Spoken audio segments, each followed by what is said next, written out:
plants are going to be very, very happy. What do they need? You need to give them sun, 3 to 4 hours of direct sunlight a day. Good daylight for the remainder of the day. Try and avoid tree roots, because tree roots will suck the nutrients out of your garden beds. All right? So we have sun, we have soil. We talked about our double dug French bed, and they need water. So there's plan A and plan B. Plan A, hook your tap to your spout, walk around and water your plants. If you're curious how much you use, take a 5-gallon bucket and wide open, let the water go in and time it. It takes 3 minutes to fill a 5-gallon bucket.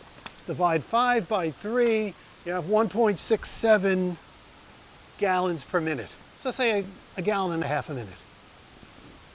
If it takes me 10 minutes to do my garden, that's 15 gallons of water. If it takes me 20 minutes to do my garden and my lawn, now we're talking about 30 gallons of water. Maybe that's all right. That's fine, that's what most people do. If you want to stick it to the man, though, there's a consideration you need to think about. The city charges you for water. And I don't know the exact numbers, but let's say it's $1 for every 100 gallons. The city says, well, you're taking our water, you're buying our water, fine, we appreciate your patronage. Where's it going to go when you get done? It's going to go to the sewer. So for every $1 we charge you for water, we're surcharging $1.25 sewage fee. Now maybe money's not an issue for you, and personally it doesn't bother me a whole lot, but I do like the independence of having fresh rainwater. Now, there's a couple of options. You can buy these, they're about 90 bucks.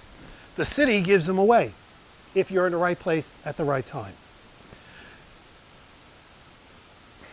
I'm not really cheap, but I hate spending money that I don't need to. I went to the home improvement center and bought a garbage can. $14.99, $19.99, got a garbage can. Now what we would do then is cut off our downspout. Our downspout comes down, sends the water out to the driveway, it goes out to the street to the sewer, okay? The other issue about that is combined sewage overflows. Here's a sewer pipe. On the North Shore of Staten Island and 90% of the rest of New York City, we have what's called a combined sewage system. There's house sewers or poop sewers that go into the sewer pipe, and the street catch basins drain into this combined sewer. Off the water goes, and back in the day, all that water would go into the harbor, would go into the ocean, okay? In the 1970s, the feds said, you can't do that, you can't do that. Clean Water Act, Clean Air Act. So in the 1970s, and it's funny, if Nixon didn't have his other baggage, he would have been known as the environmental president. Clean Water Act, Clean Air Act, he pushed to found the Environmental Protection Agency. So now we've added a pipe to send our sewage to the sewage treatment plant, where it's screened, put in sedimentation tanks, treated with bacteria. The water that goes into the harbor sometimes is cleaner than the water it's going into. The problem, though, is this can't handle beyond a certain capacity. So if there's a heavy, heavy rainstorm, it could rain 2 or 3 days running, steady drizzle, and it's not a big deal. But one heavy downpour will overwhelm this pipe, and it's set up to overflow into the harbor. So the city and the state are working on stopping that, and there's a lot of things, and one of the things is let's cut down on our storm sewer. Instead of sending that out to the sewage system, let's put it in our garden. Save water, save money. So this was rain barrel 1.0. What you do is mark a spot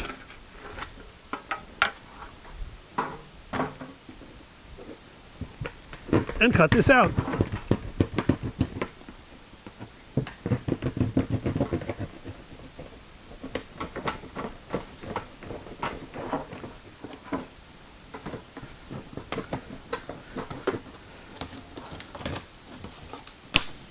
This then would go up against the house.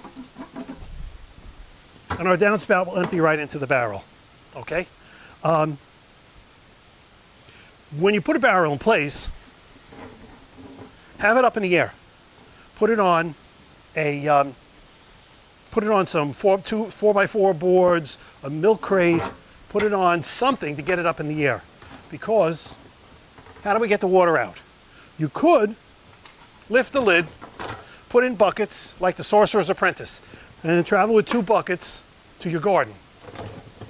My friend Richie takes his electric sump pump that you use for a flooded basement, throws the sump pump in there, plugs it in, and now he has a garden hose. What I did in 1.0, put spigots.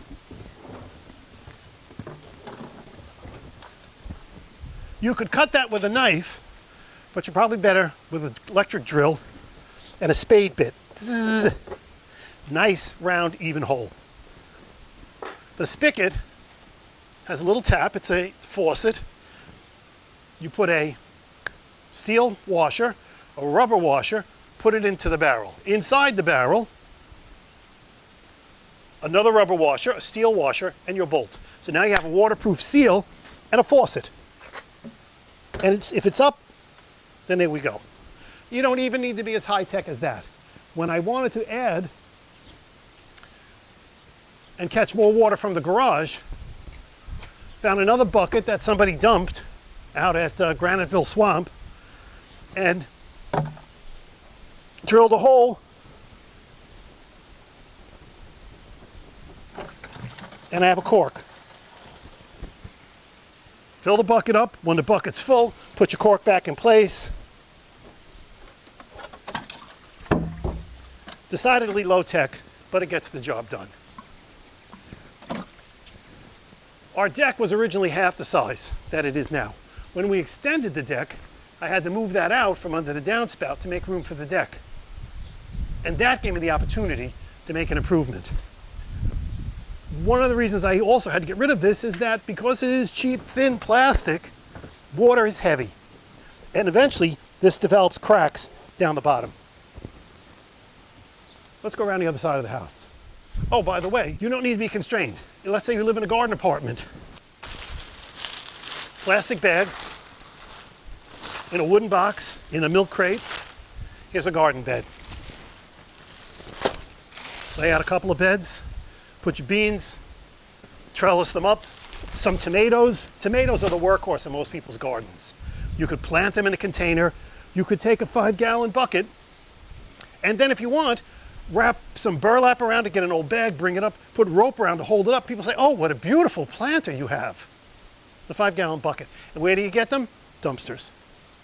When someone's renovating a house, they have spackle, pre-made 5-gallon cans.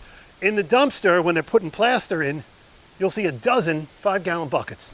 Pull them out, soak them for a little while, scrub them out, and it's a plastic bucket.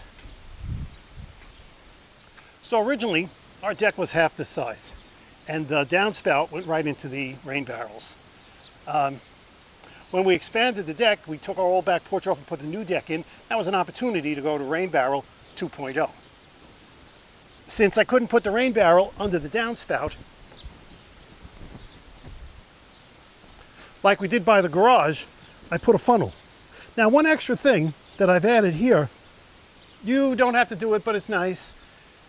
You get dirt, you get pollen on your roof. It's going to run down into your rain barrels. You'll get sediment at the bottom. And once every couple of seasons, take your shop vac and clean the sediment out of the barrel. The other thing that gets in there is leaves and polynoses and twigs, and they may block up your hose. So I added this little mesh bag. This was a mesh bag, a torn bag that had pool toys. So now all of this doesn't go into my rain barrel. And maybe once a season, I'll clear that out.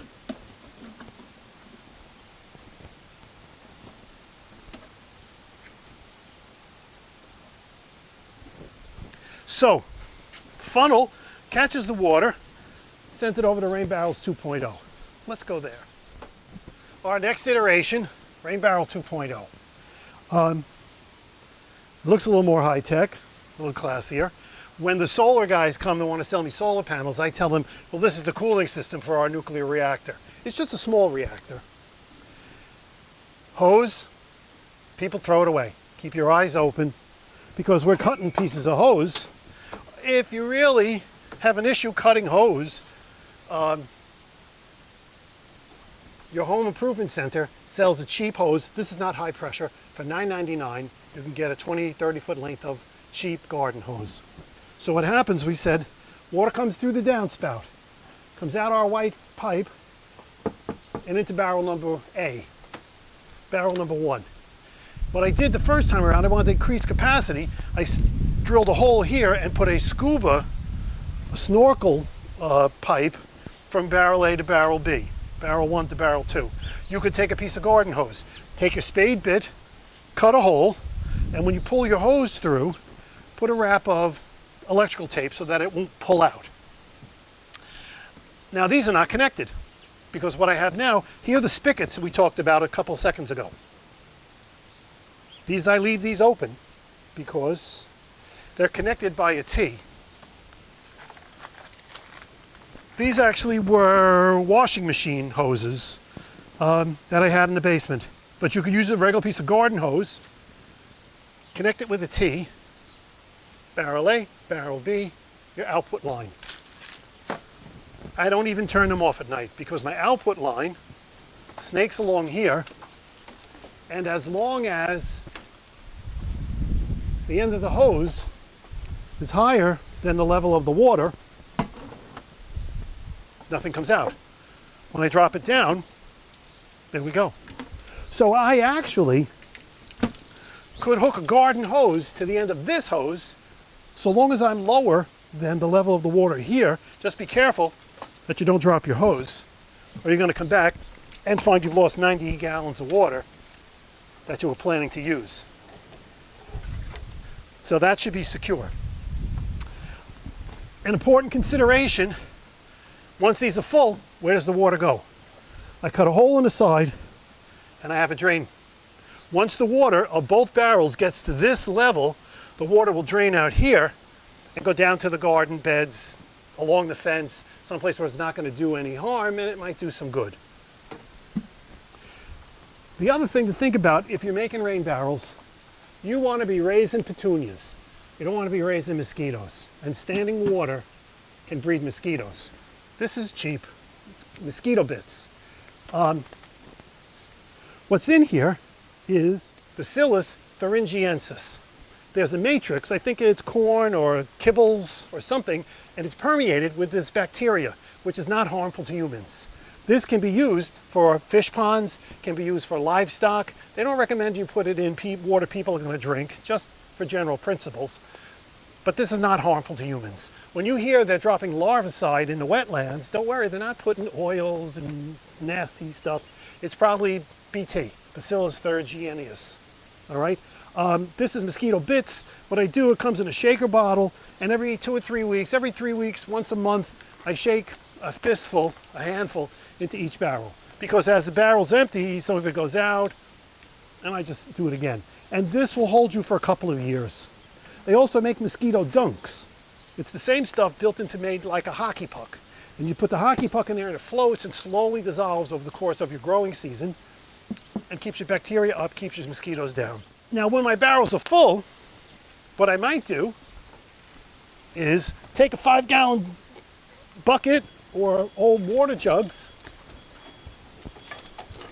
and I'll put some overflow in here. And that'll give me extra capacity for the next time that it rains. And if I go on a dry spell where the barrows have emptied out, I have my backup water. Here's a cap. I want air to get in and out so it doesn't get fungusy and algae, but I don't want mosquitoes to get in. So you take vinyl tape, sticky side out, make a ring. This is crinoline material. You can buy it at a fabric store, at a hobby shop. Lay that over the top. and then put plastic tape, sticky side in. And you just made a cap that lets the air in, keeps the mosquitoes out. So we're saving the sewers from the combined sewer overflow, we're saving money, and we're preserving water. Your garden could be very, very clean.